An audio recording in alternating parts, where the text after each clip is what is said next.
Welcome. What you are about to watch is not science fiction, and it is not folklore. It is a serious investigation into one of history's most compelling unresolved questions: the mystery of Roman concrete. Why did we forget the formula for the world's best building material? Across the world, in universities, research institutes, and field excavations, serious scholars are wrestling with evidence that does not fit the accepted story. Evidence that has been documented, measured, and peer-reviewed, and that still has no satisfying conventional explanation. We are going to look at that evidence carefully, without prejudice in either direction, not dismissing what is extraordinary, but not accepting it without scrutiny either. The truth, as always, is in the details. The Pantheon in Rome has been standing for 900 years. Its dome, 43 meters in diameter, remains the largest unreinforced concrete dome ever built. The harbour structures at Caesarea Maritima have been submerged in seawater for 2,000 years and are still gaining strength. Modern concrete begins to deteriorate within 50 years. The Romans built with a material that gets better with age, and then the knowledge of how to make it was lost. For centuries, engineers assumed Roman concrete's longevity was simply a matter of thickness. They were wrong. In 2017, a team of scientists using synchrotron particle accelerators to examine ancient harbour concrete discovered something that no one had anticipated. The seawater was not destroying the concrete, it was completing it.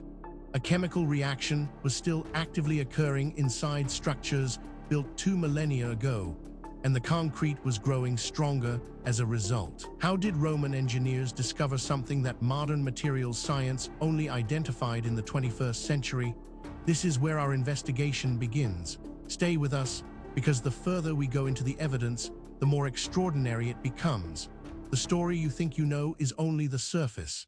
Beneath it lies something far more remarkable. Let us begin. Before we examine the specific evidence, we need to step back and understand the context. This case does not exist in isolation. It sits within the wider world of ancient technological anomalies, and to properly evaluate what we are looking at, we need to understand the broader picture that surrounds it.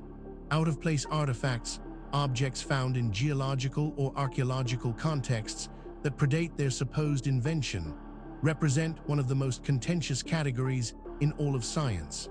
The scientific establishment's response to such discoveries has historically fallen into two camps. The first is skeptical investigation, careful re-examination of the dating, the context, and the object itself, which often reveals a mundane explanation. The second, rarer response is acknowledgement, a formal revision of the assumed timeline in light of evidence that cannot be explained away. Both responses have legitimate roles. The history of archaeology includes many cases where enthusiastic amateur discoveries of supposedly ancient anomalies turned out to be forgeries, misidentified natural formations, or artifacts simply displaced from their original layer by post-depositional disturbance. Critical scrutiny of extraordinary claims is not closed-mindedness.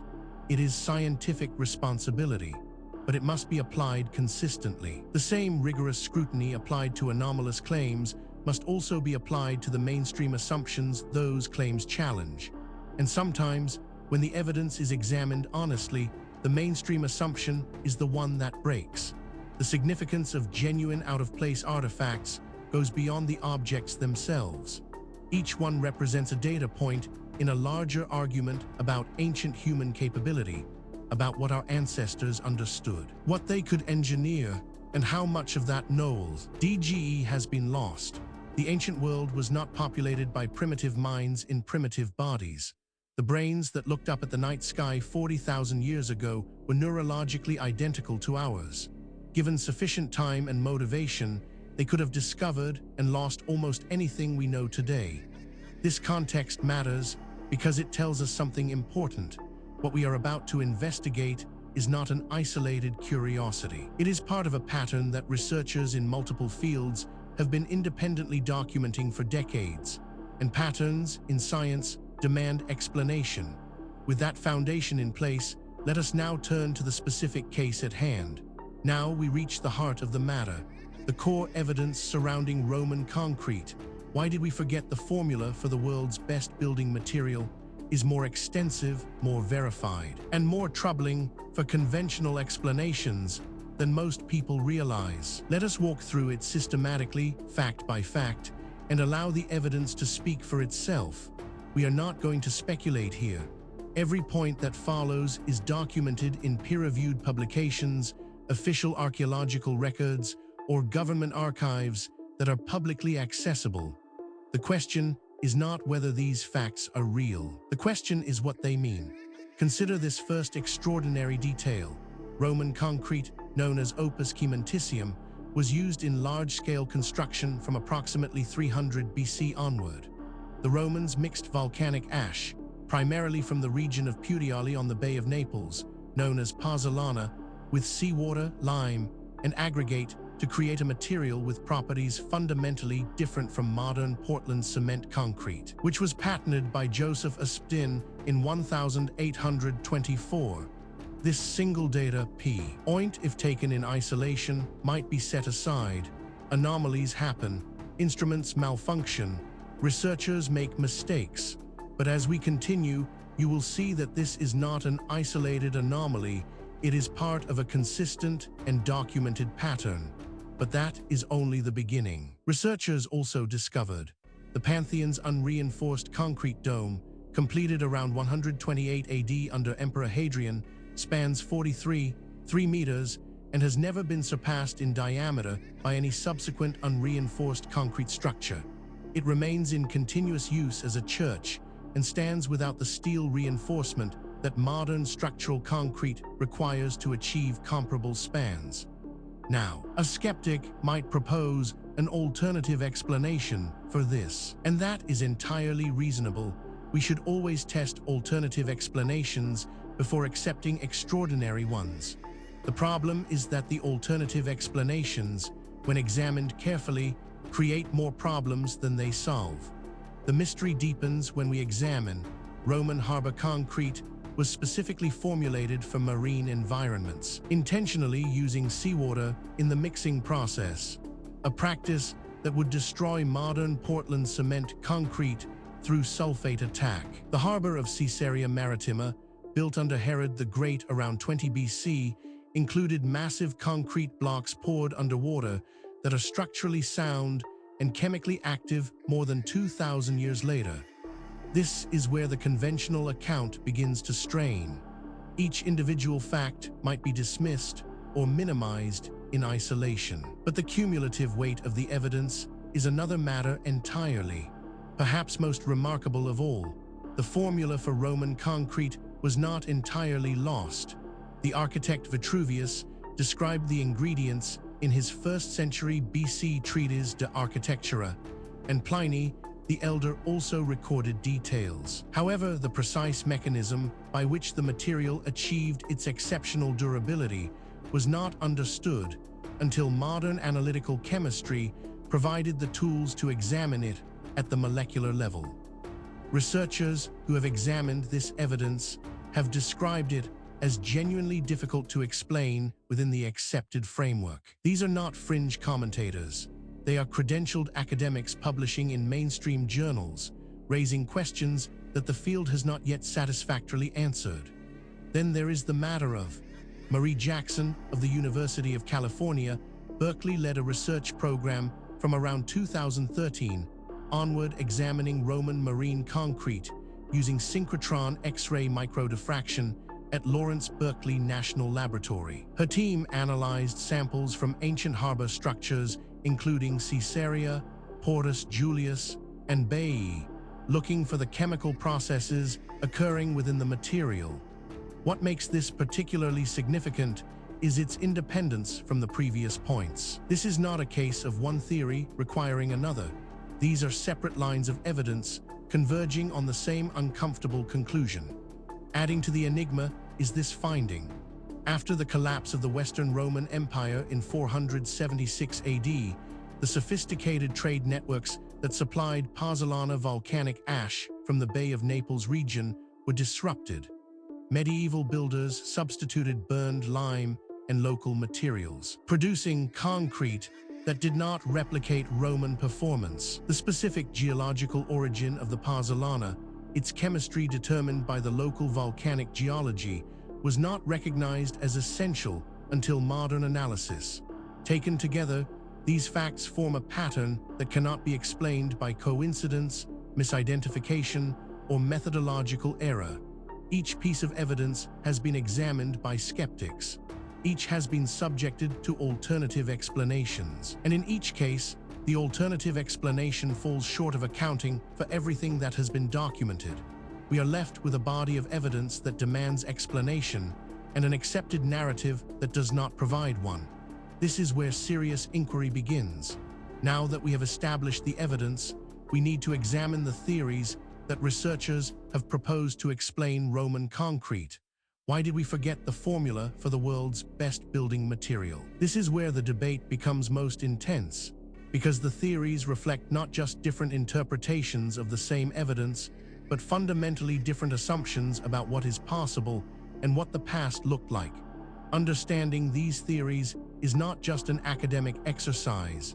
Each one has been championed by serious researchers with genuine credentials, and each one captures something that the others miss. The truth, if it is ever established, will likely draw on elements of several. The first major explanation proposed by researchers holds that Marie Jackson's aluminous tobermorite crystal hypothesis, seawater percolating through Roman marine concrete, reacts with the volcanic ash to grow tobermorite crystals within the material's pore spaces over decades and centuries. These interlocking crystals bind the concrete matrix more tightly over time, reversing the normal pattern of concrete deterioration. The main objection is that reproducing this effect at industrial scale requires sourcing volcanic ash with the specific mineralogy of Bay of Naples pozzolana.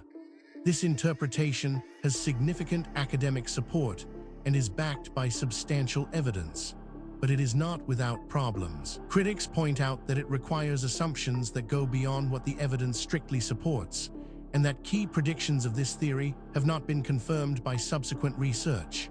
It remains contested, and the contest is productive. A rival school of thought argues that Roman recipes were preserved but not understood. Vitruvius and Pliny documented the formula in sufficient detail for medieval builders to follow it mechanically. But the absence of molecular-level understanding meant that substitutions seemed reasonable when original materials were unavailable.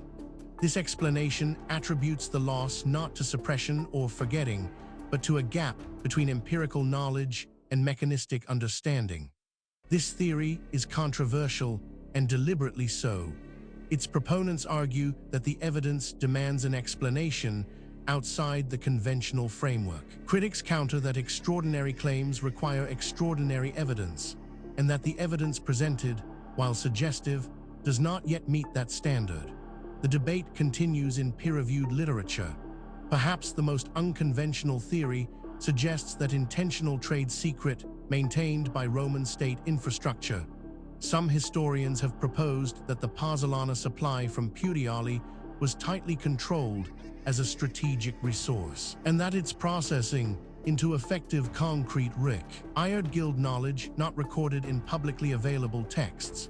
The disruption of imperial trade networks would then have eliminated both the material source and the specialist knowledge simultaneously. What is striking about this debate is not merely that experts disagree. That is normal and healthy in science. What is striking is the quality of the disagreement. Serious researchers, working from the same body of evidence, reaching genuinely different conclusions. That level of fundamental disagreement, when it persists over decades, is a signal that something important has not yet been understood. The question is not which of these theories is right. The question is whether any of them is right, or whether the truth is something that none of the current frameworks has yet been able to capture. The case surrounding Roman concrete, why did we forget the formula for the world's best building material, does not rest on speculation alone. What distinguishes this investigation from pure mythology is the existence of documented, physical, verifiable evidence, material that has been examined by credentialed researchers and whose authenticity is not seriously disputed. What is disputed is its interpretation. Let us review the most significant documented evidence as objectively as possible. We are not going to cherry-pick the data that supports a preferred conclusion. We are going to lay out what exists and let you draw your own assessment. Physical evidence supporting this account includes Jackson's 2017 study, published in American Mineralogist, presented synchrotron analysis confirming the growth of aluminium-rich tobermorite crystals within the interfacial zone between volcanic ash particles and the lime matrix in Roman marine concrete. These crystals, which do not form in modern Portland cement concrete, actively reinforce the material's microstructure and explain its resistance to crack propagation after centuries of seawater exposure. This evidence has been subjected to independent verification. Skeptics have examined it. Alternative explanations have been proposed and tested. The data remains. The question of what it means remains open. Investigators have documented Vitruvius's De Architectura, written around 30-15 BC, explicitly describes the use of pozzolana ash, seawater, and lime in the correct proportions for maritime construction. The recipe is accurate. The Romans knew what materials to use, even without understanding the chemical mechanism. Trajan's markets in Rome, built around 110 AD, remain structurally sound more than 900 years after construction, providing direct physical confirmation. This evidence has been subjected to independent verification. Skeptics have examined it. Alternative explanations have been proposed and tested.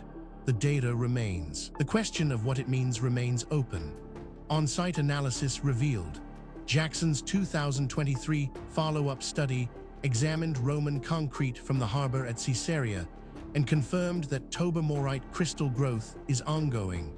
The concrete sampled from a 2,000-year-old submerged structure is still chemically active. Control experiments using modern Portland cement concrete exposed to equivalent seawater conditions showed progressive deterioration rather than strengthening, confirming that the Roman material's behavior is genuinely anomalous by modern standards. This evidence has been subjected to independent verification. Skeptics have examined it. Alternative explanations have been proposed and tested. The data remains. The question of what it means remains open. Each individual piece of evidence might, in principle, be explained away. A single anomalous artifact might be misidentified. A single anomalous date might reflect contamination. A single anomalous eyewitness account might reflect misperception. The question is whether all of the evidence can be explained away, and whether the explanations required are more or less plausible than the evidence itself. When multiple independent lines of inquiry converge on the same conclusion, that convergence is the most powerful signal in empirical science. And that is exactly what we are seeing here. We have examined the history, the evidence, and the theories surrounding Roman concrete. Why did we forget the formula for the world's best building material? Now, we need to ask the question that is sometimes overlooked in discussions of ancient mysteries. Why does this matter? What does it mean for us today? It would be easy to file this away as an interesting historical curiosity, a puzzle from a distant past with no bearing on our present lives. That would be a fundamental mistake.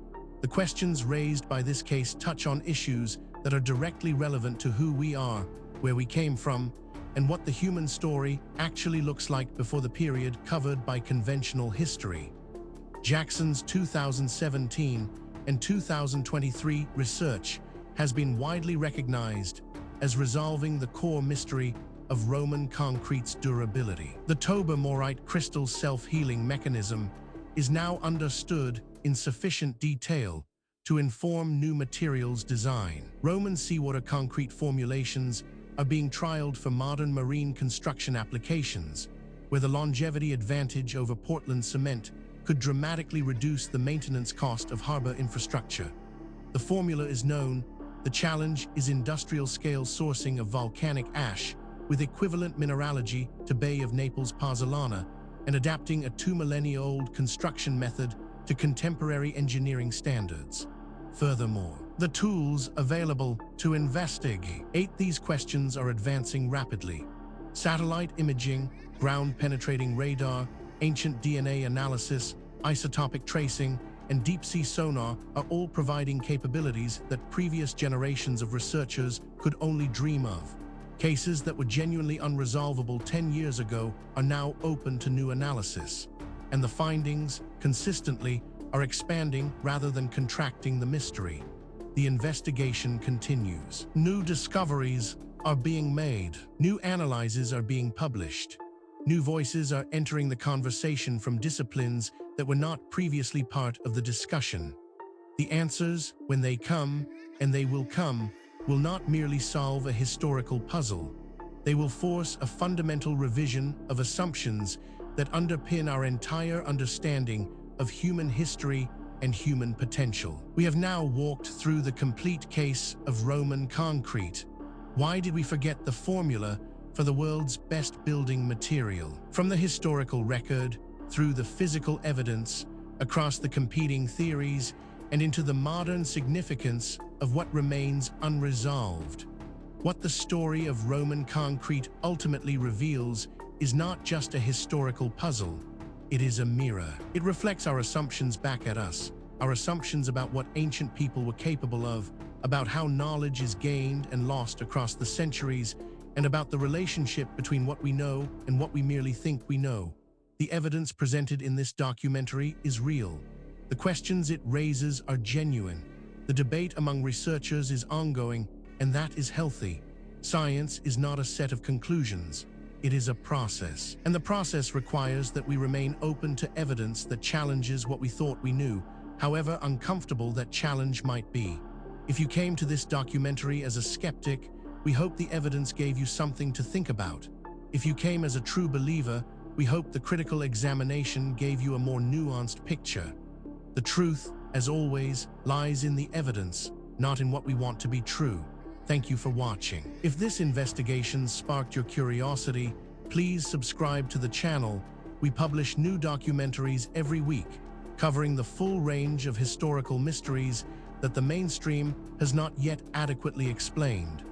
Leave a comment below telling us which case you want us to investigate next. The conversation continues. The investigation never ends.